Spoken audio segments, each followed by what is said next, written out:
Oh mon Dieu, il y a quelque chose. Oh mon Dieu, il y a quelque chose. C'est quoi ça? C'est quoi ça? Oh oh oh.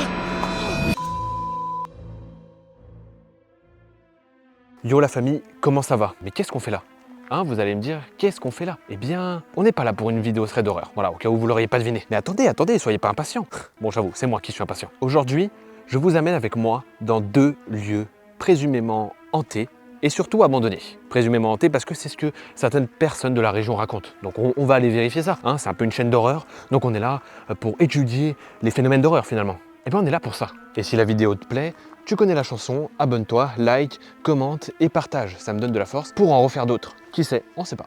Ah, et aussi, reste bien jusqu'à la fin. Tout s'est pas passé exactement comme prévu. Bon, et si après ça, t'as encore le courage de venir avec moi, je te laisse me suivre dans les tréfonds des lieux abandonnés et présumément hantés. Générique.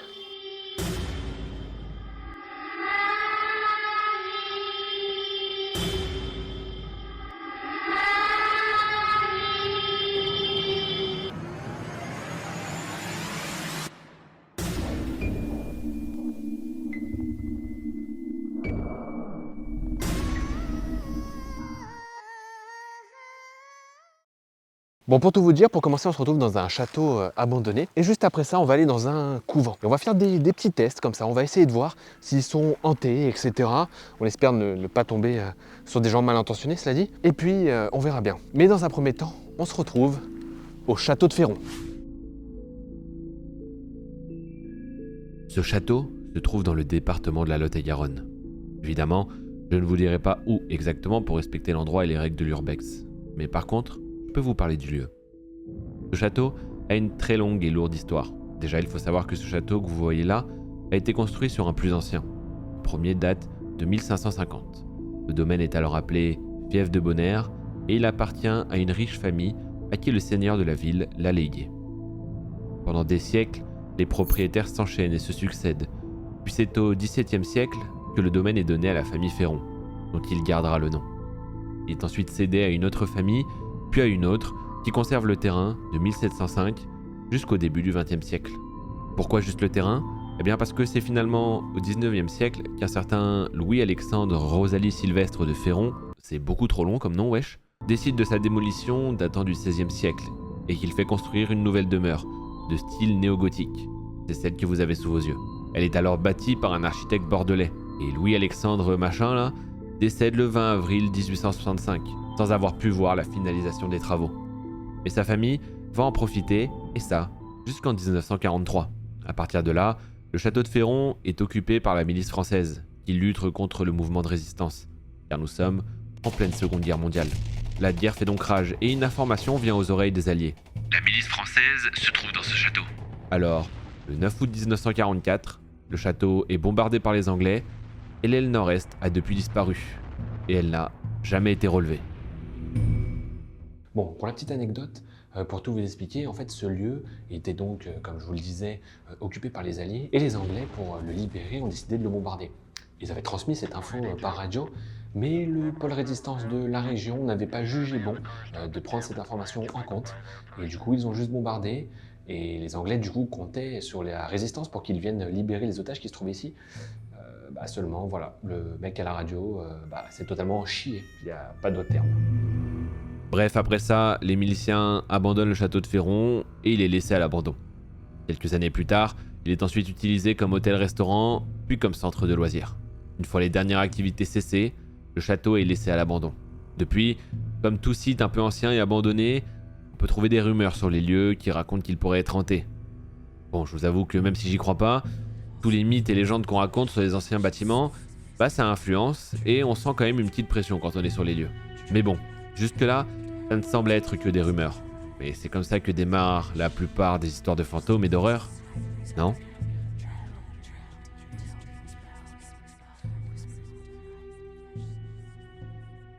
Bon, je vous cache pas que l'accès a été assez compliqué et que l'édifice est assez en mauvais état.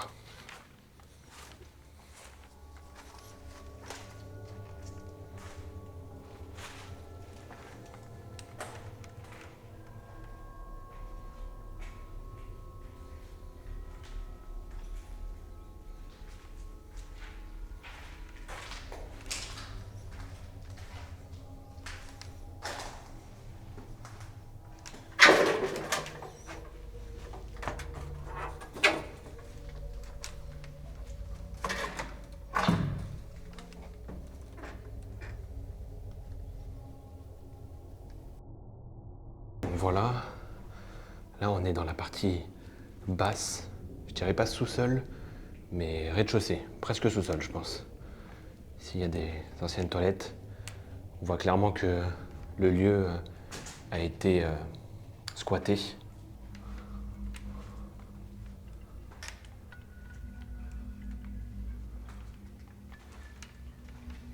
Comme vous pouvez le voir, voilà, le lieu est dans très mauvais état. Il a été sûrement pas mal squatté, on voit pas mal de traces de squat, etc. On voit rien qu'avec les tags, mais on se trouve aussi des bouteilles d'alcool, etc. un peu partout. Mais bon, il a son petit charme, quoi. Puis regardez, les derniers squatteurs, ils m'ont laissé une bouteille de vin. Voilà, je suis bien, hein, ça m'a mis bien. Bon, je vous cache pas que c'est la première fois que je fais ça, du coup. Et l'ambiance est un peu chelou, quand même, hein, d'être dans un lieu abandonné, etc. Après, pour l'instant, il fait jour, donc ça va, on va dire. Je pense que ça sera pas la même ambiance ce soir dans le couvent. Non.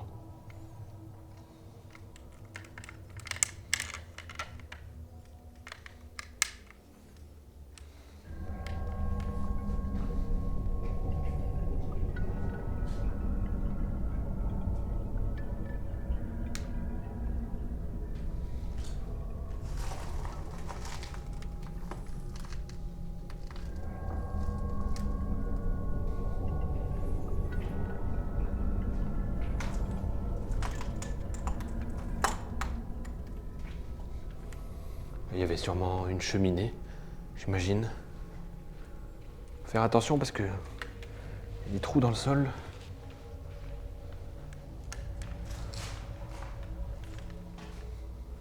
Ah, là, quand on arrive dans ce couloir, hein, c'est moins marrant. Hein.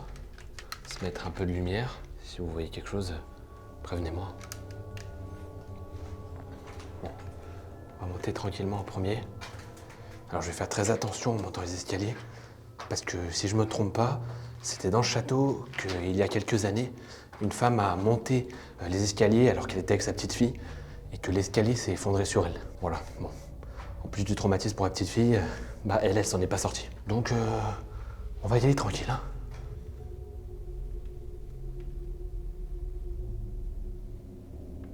Bon, vous le voyez, je suis arrivé de là. Je sais pas comment le caddie s'est retrouvé là, mais bon, voilà. Et maintenant, on est au premier étage. Ici, là, je pense que c'est l'entrée principale de base. Mais j'ai pas fait l'approche par là, moi. Comme vous pouvez le voir, il y a une maison juste là. Mais à mon avis, elle n'est pas habitée.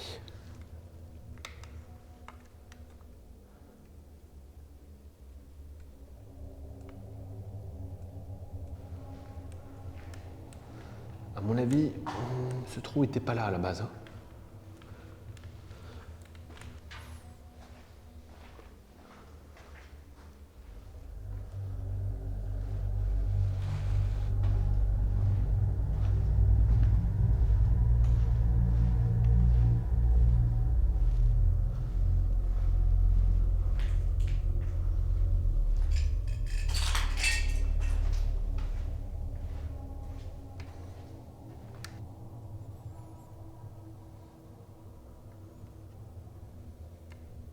Bon, là on voit un peu mieux, mais on est dans une des tours du château. Voilà, par sa forme, par le plafond.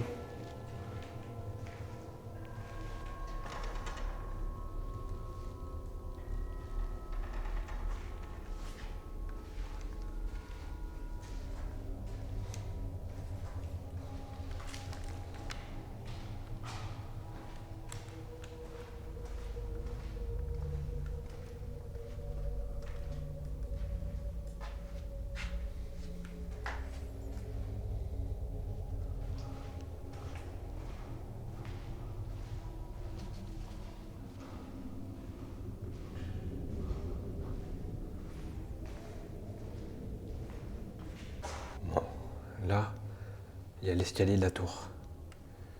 Mais je suis pas très serein. Je suis pas très serein parce que l'escalier central m'avait l'air un peu plus sécurisé. Et le but, c'est pas de prendre des risques inconsidérés non plus pour la vidéo. Donc je pense qu'on retrouvera la tour là-haut. On va passer au deuxième étage.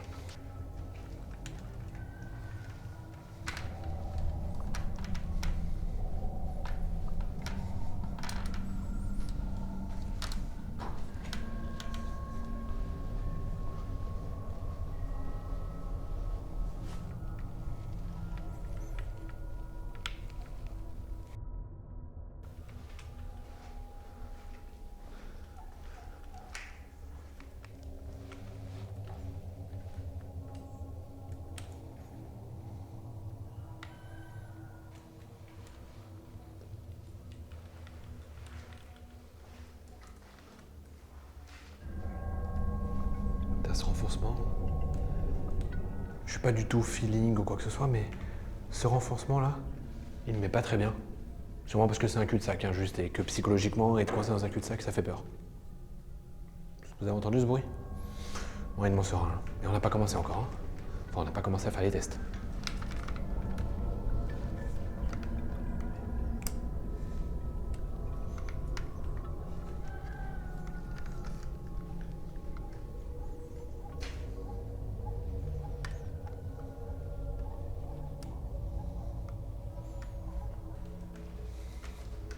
Il y a des coups de feu pas très loin, sûrement pour la chasse. Et là, on est en haut de l'escalier de la tour. Voilà, là on est juste à l'étage au-dessus de ce qu'on a vu tout à l'heure, de l'escalier en colimaçon.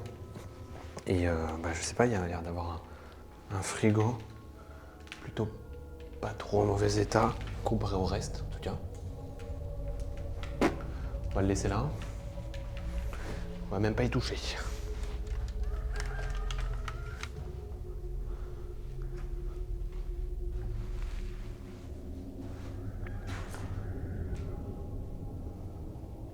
Et par contre, c'est vrai que c'est assez fou de voir un ancien édifice comme ça, et le temps, comment il a travaillé dessus et tout, c'est impressionnant. Et puis de voir à quel point vite la nature déjà reprend ses droits, mais aussi les gens reprennent leurs droits sur le lieu. On voit que c'est ancien, vous voyez, à travers les tags, etc. On voit bien la vieille tapisserie.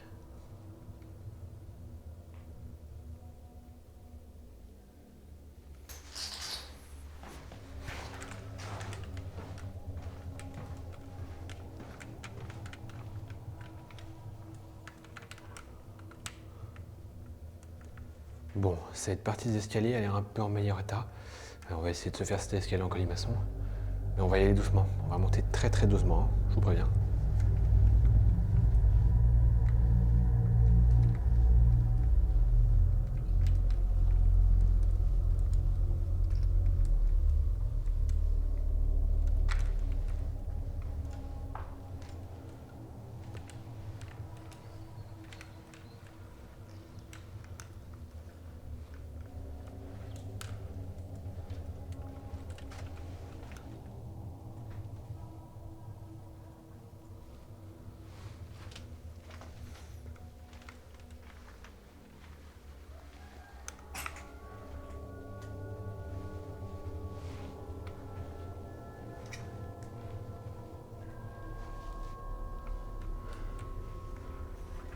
Ok, là on est carrément dans les combles. Dans l'endroit le plus haut. Je sais pas si on voit bien, mais là au sol, là, il y a carrément un amas de trucs isolants. Du coup, je sais pas si ça veut dire de pas aller là-bas. Je sais pas, on y va ou pas?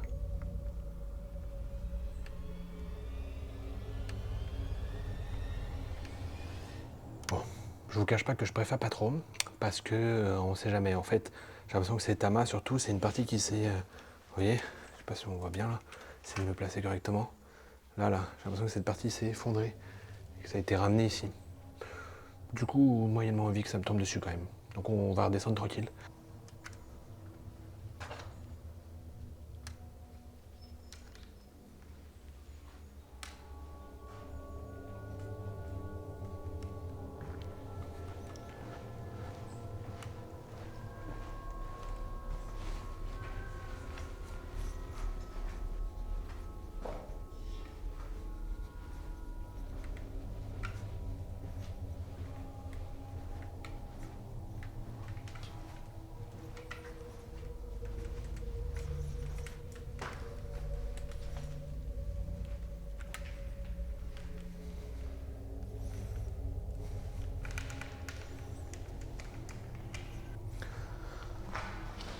Bon, comme je disais, il y a des gens qui disent que ce lieu est hanté. Bon, moi jusqu'à maintenant, hein, évidemment, j'ai rien vu. Mais on est venu avec un petit outil, on va faire un test, on va faire le silence le plus total et on va écouter.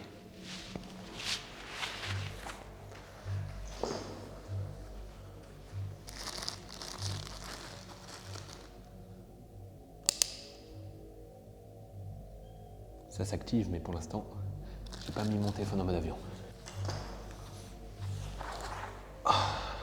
On va désactiver le téléphone.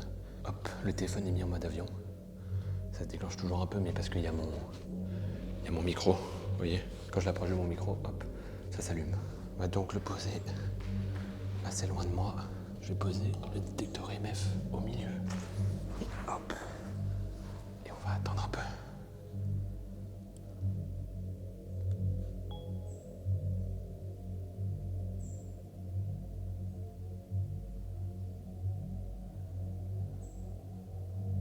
S'il y a quelqu'un avec nous ici, vous pouvez faire un bruit ou passer devant le détecteur qui est juste devant moi là, avec la lumière verte.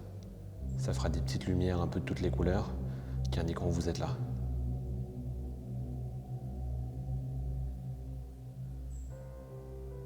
Sinon, s'il y a quelqu'un, vous pouvez aussi faire un bruit.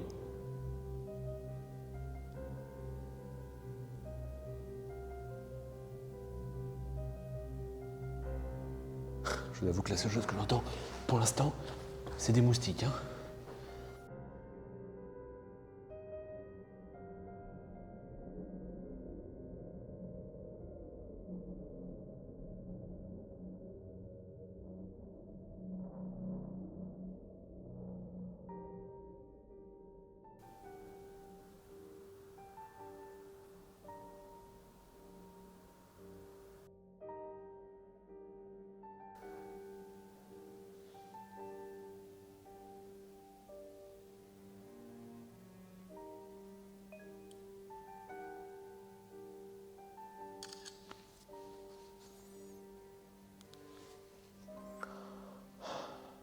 C'est calme.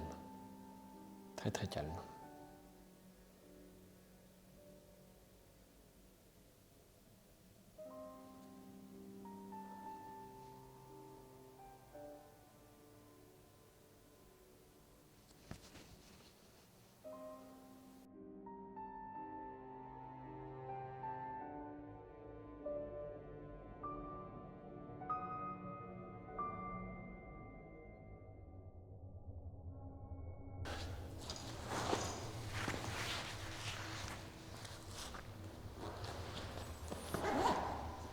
Bon, pour l'instant, il n'y a rien. Enfin, là, s'il s'excitait par rapport au micro, c'est parce qu'il aimait.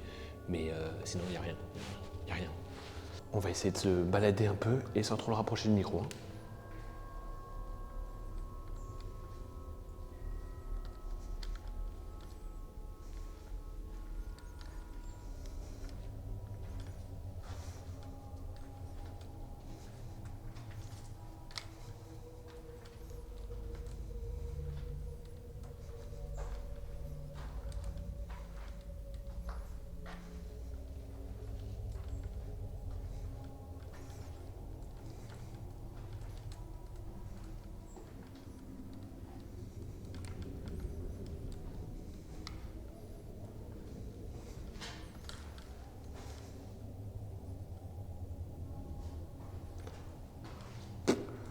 Des textes de que dalle.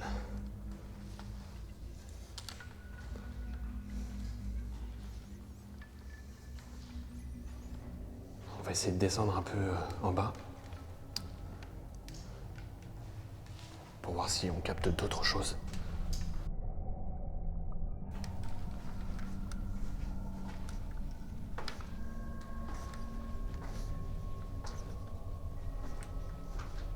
Ah.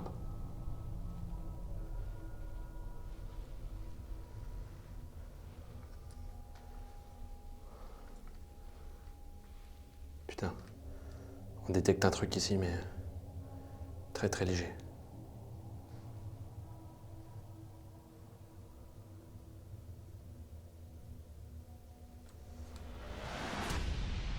C'est pas très concluant pour le moment. Hein. Oh mon Dieu, il y a quelque chose. Oh mon Dieu, il y a quelque chose. Sinon, il n'y a rien. Que dalle.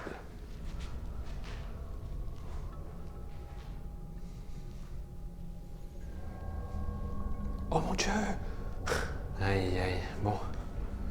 C'est très très calme. En tout cas pour le moment. Il y a possibilité que le soir, ou peut-être en hiver en plus avec l'hiver qui approche, il y ait des squatteurs qui viennent. C'est parfois mieux que de dormir dehors, tu me diras. Des toutes petites variations, mais ça doit venir du micro. Rien d'inexplicable. Bon, bah voilà, on en a fini avec ce château. C'était pas mal, non? Qu'est-ce que vous en avez pensé? Bon, c'est vrai qu'il n'est pas en très bon état. Il est très beau de l'extérieur, de l'intérieur, beaucoup moins. Bon, les fantômes, on oublie, je pense. En tout cas, pas de journée, peut-être le soir, mais je ne reviendrai pas ce soir. Parce que ce soir, on va aller au couvent. Et là, ça va être une autre ambiance, mais ça va être un peu moins marrant, je pense. Allez, on y va? Let's go. Bon, c'est le moment de vous parler du deuxième lieu. Je vous tourne ça encore en plus après pour vous faire un petit débrief. Je vais vous montrer les images.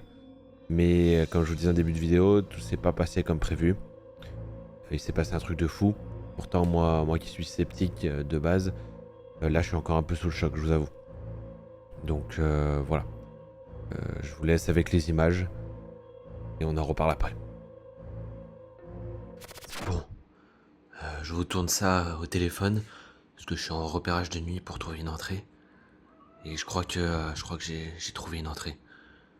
Et je sais pas, j'entends des bruits bizarres à l'intérieur. On va essayer d'ouvrir la porte.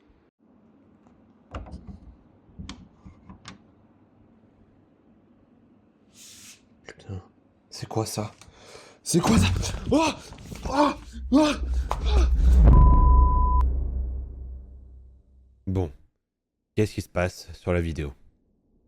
En gros, j'ai ouvert une porte que j'ai trouvée. Déjà, j'ai galéré à trouver une porte. Et quand j'ai ouvert une porte, j'ai senti tout de suite une présence. Et il y a quelque chose qui m'a projeté en dehors de l'endroit. Pour vous dire, genre vraiment, je suis hyper sceptique d'habitude. Mais là, j'ai rien compris. Du coup, je me suis enfui. J'ai même pas pris le temps, en fait, de filmer. Je suis vite retourné à ma voiture et je me suis barré, quoi. Et après ça... It's a prank, bro! It's a prank! Je vais me tuer. Non, c'était une blague. Pour ceux qui l'avaient pas encore compris. Voilà, la séquence que vous avez vue au téléphone, je viens de la tourner juste là à l'intérieur. Rien à voir. Voilà. Non, plus sérieusement, en fait, je suis allé sur les lieux et je suis dégoûté.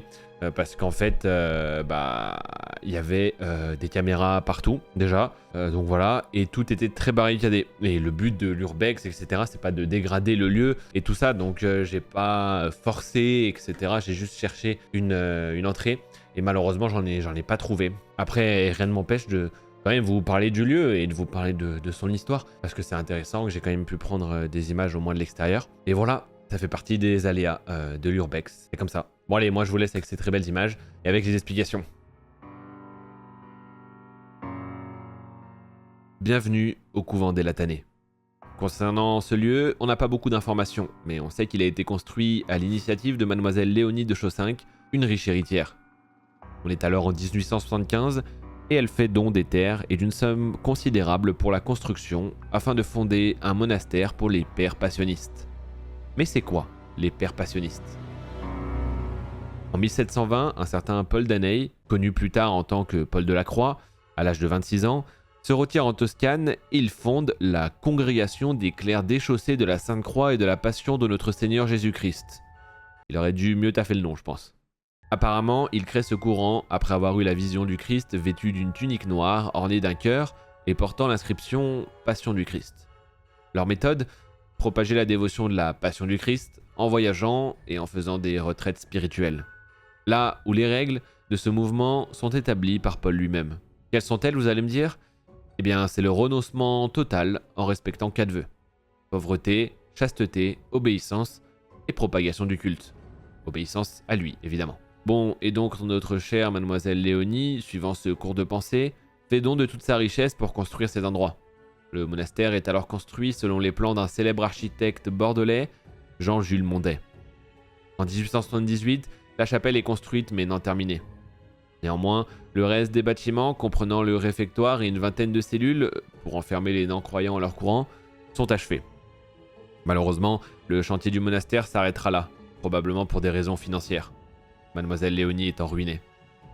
Et dommage pour eux, mais ils n'ont pas réussi à faire travailler les maçons gratuitement en les convertissant à tout abandonner. Néanmoins, les religieux passionnistes de la région ont résidé sur les lieux jusqu'en 1935. Bon allez, malgré tout ça, on va essayer de analyser un peu ces images, de voir si on a vu quelque chose, parce que je vous avoue, j'ai déjà commencé le dérush et tout, et j'ai vu 2-3 trucs intéressants, dont il faut qu'on parle. Alors, on va regarder ces rushs. Il y a juste une chose qu'on voit à un moment. Regardez, on voit tout en haut de l'image. On voit tout en haut de l'image, juste ici, quelque chose. Regardez, ça a l'air de se déplacer. Vous avez vu? C'est hyper étrange. Et là, c'est encore là. Et là, hop, ça a disparu. Là, dès que c'est sur ma tête, on le voit plus. Mais si on regarde bien, il y a quelques secondes, juste là, vous voyez, il y a un moucheron. Est-ce que ce serait pas lui qui passe devant la caméra? Je sais pas. En tout cas, c'est quand même intriguant cette tâche.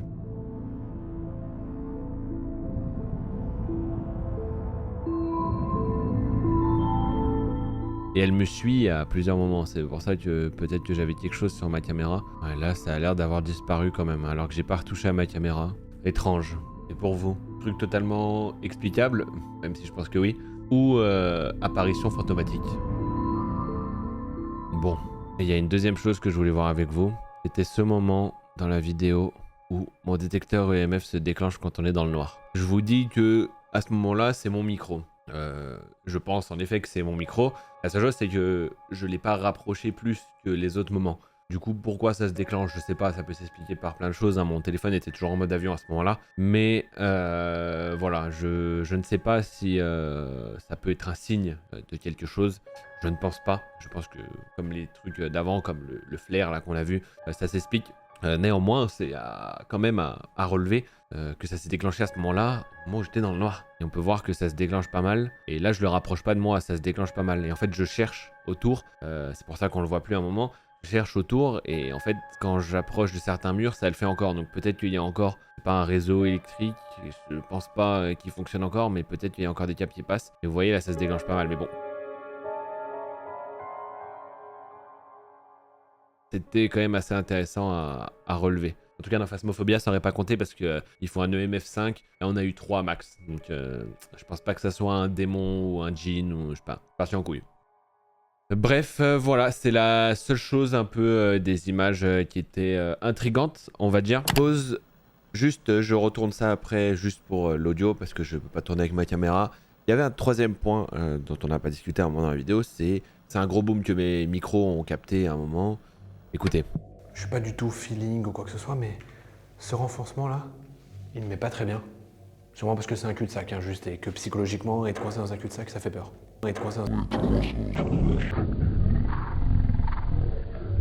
Alors, sur le moment, j'avais l'impression que le bruit venait de l'intérieur, mais quelques minutes après, j'ai entendu des coups de feu. Donc, je pense que c'était des coups de feu. La seule chose, c'est que je me souviens très bien. Après, là, on l'entend très peu parce que je suis en train de parler. Je me souviens très bien m'être dit que je savais pas ce que c'était. Alors que la deuxième fois, j'ai vraiment compris que c'était un coup de feu. Bon, j'imagine que c'était un coup de feu. Mais néanmoins, ça reste encore un bruit intéressant parce qu'on avait vraiment l'impression que quelque chose tapait contre un mur ou que quelque chose tombait. Il n'y avait personne dans le bâtiment, j'ai fait tout le tour. Donc je pense pas que ça soit quelqu'un. Par contre, en l'occurrence, ça doit sûrement être un coup de feu. Ou pas. Pour les analystes de la vidéo, n'hésitez pas à me dire ce que vous en pensez. Il me met pas très bien. Sûrement parce que c'est un cul-de-sac, hein, juste, et que psychologiquement, être coincé dans un cul-de-sac, ça fait peur. Être coincé dans...